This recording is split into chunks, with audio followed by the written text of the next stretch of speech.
Jamie, the first time I met you was in August 2012. Would you like to tell us a bit about yourself before 2012? So, when I was 6 years old, I fell and I hit my head. And I ended up knocking out my 4 front teeth. So, when that happened, I developed a stammer. So, when I was 6 and 7 and 8 years old, going to schools and you can't say your own name, it's a very funny thing for the other students, but it is certainly not funny for you. Yeah. And when you're being in school and you're being brought out every week to go to speech and language therapy, you do feel different than anybody else. You kind of wonder why other students talk the way that they do and why you talk the way that you do. And it was in second class where I first began to feel like an outsider and feel different than anybody else. If you roll on then another 8 years, I started the secondary school. And the exact same thing happened. You can't say your name, you can't say your phone number, can't say your address. And we're stuck in an assembly hall. And we were going around in the circles. And I was the third last person. So I had to listen to 78 other people say where they're from and their names. And the anxiety that was going through my head was just getting worse and worse and worse. And it came to me and bang, completely froze. My first few words were entire room left. Then went into CIT into college first year, and my first presentation was supposed to last 5 minutes but lasted 18 minutes. And I didn't even get past the first slide. So I left that room with a lot of shame, guilt and embarrassment. And I'm back to my student accommodation. And I locked myself into that room for 3 days, and I thought about my future. I thought about what was I going to do if I wasn't able to speak. I thought about self-harm. Thoughts were getting worse and more deeper, and I thought about everything. So on the third day, I picked up the phone and I made a phone call to Joe O'Donnell, who is the regional director of the Maguire program, and I asked him for help.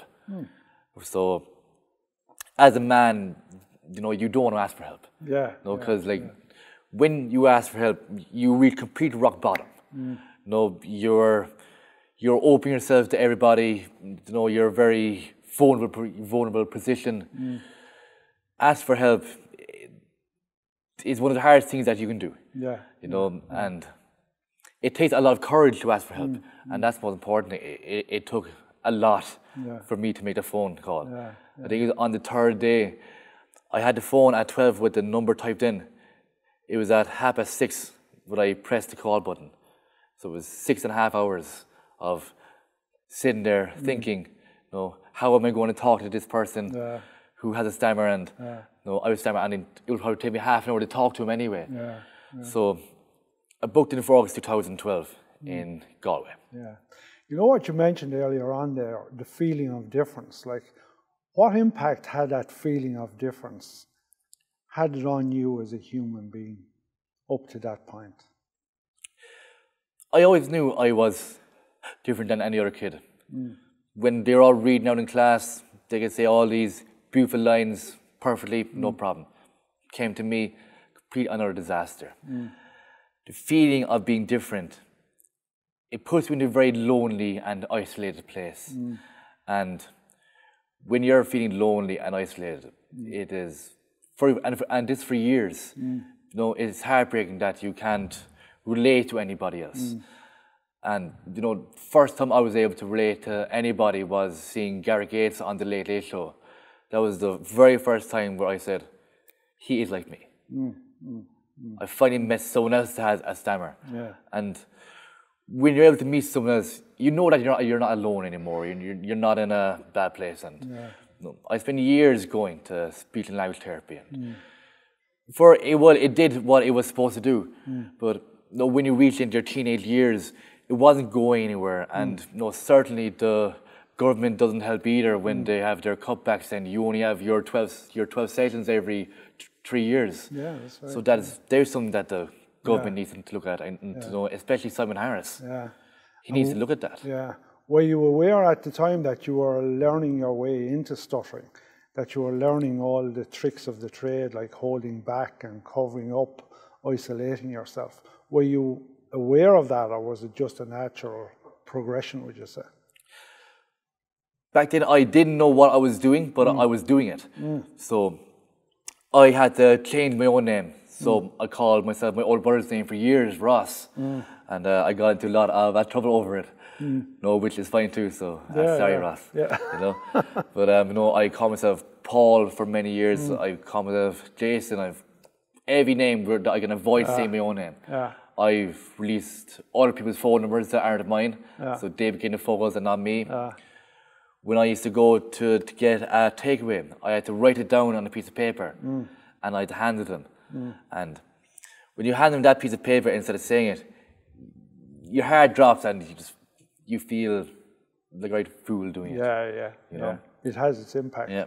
Now tell us about your journey. When you done the Maguire program, like what effect did the Maguire program have on you, and what did you think you needed to change, and how did you change to get where you are now? Like I met you in 2012 and you couldn't say a word without stuttering, and I'm listening to somebody now who's very articulate, very focused on what you're saying. Like, tell us how you turned all that around. You know, for almost 20 years, I was tormented with a voice inside the back of my own head. Every single time I went to open my mouth, it is, what will happen? Am I going to stammer? What words am I going to say? How can I change the words so that I won't say it? And I was absolutely tormented for years. From the morning I woke up, from when I went to sleep that night, tormented from the voices inside my head. And I thought that they would never go away. You know? And when I joined that program, for the first time I've heard yourself talk about feelings and emotions, and you know, it was absolutely incredible. You know, and I could relate to everything that was being said on that night. And more importantly, I was able to meet other people that have a stammer and that have been on that journey, and I could look at them and go, wow, they are fantastic speakers, you know, and you know, I want to be like them. And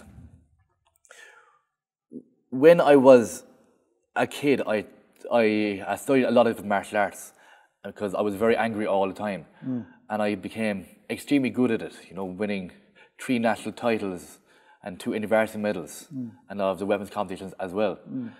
And I had to use that mindset when you were going to go into the ring to fight someone else. And I had to use that mindset for what I was going to do for myself for speaking.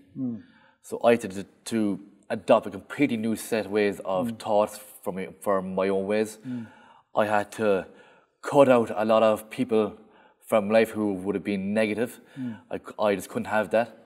I had to only surround myself with positive people who would encourage me and don't say that you can't do it, because there is always a way that you can do it. You know? And would you say it helped to apply your strategies that you had learned from martial arts regarding practice, dedication, focus, motivation, helped you a lot? Most definitely. Inside the martial arts, you have to train certain movements hundreds upon thousands of times to be able to get them right. And it's the same with your speech and learning it. You have to do it hundreds upon thousands of times in every different environment, from every different angle, so that you don't have anxiety anymore, you don't have comfort zones. So it's all repetition, until you reach a stage where you don't have to think about it. It becomes automatic. And when I finally learned to accept myself, that I have this, I know I was going to have it, and there isn't a cure for this, but there's something that can definitely help. And when I learned to accept myself, accept that I have it, a lot of that mentality that I had for years slowly started to go away. The more I started practicing pushing out my own comfort zones, the more the anxiety, the more the pressure, the stress, the tension, shame, guilt, anxiety, a lot of that went away. It ebbed away. It is always there a small bit, but a lot of it is gone. You can manage it now. Yeah. You manage Yeah. the mind games. Yeah, yeah. So tell us a bit about what you've done. Like, I've met you, I've been at stuff you've organised in CIT, which was very good. You organised it yourself. You really stepped outside your comfort zone. And here we are tonight now, getting ready for a big event as well. And this big event tonight is all down to you. Like, what was your motivation to do all of this? 6 months ago, I lost a very good friend of mine to suicide. So I said enough was enough. And I was going to do something about it. So I went up to Cork one night and myself and my best friend took a walk around Cork City around 3 o'clock in the morning. And look at all the homeless people that are there, look at all the addicts that are there. And though it is terrifying to do, and a lot of them guys are going to commit suicide. They're 45% higher to commit suicide. And there's a lot of children out there that need to hear these talks and need to see that it's okay to ask for help. And that's why I'm here today, that's why you're here today. Big Joe Egan will be here today. And Graham McCormick, who is a fantastic speaker on suicide as well. Yeah, yeah, yeah. So you would have that inside you, that you have a passion for helping and supporting other people. Yeah.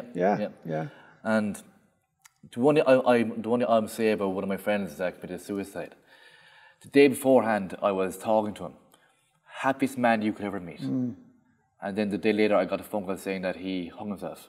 And you won't even think it. Yeah. And the demons that he must have inside his mind, he couldn't talk about it. And for a male to open up and talk about their feelings, it takes a lot of courage.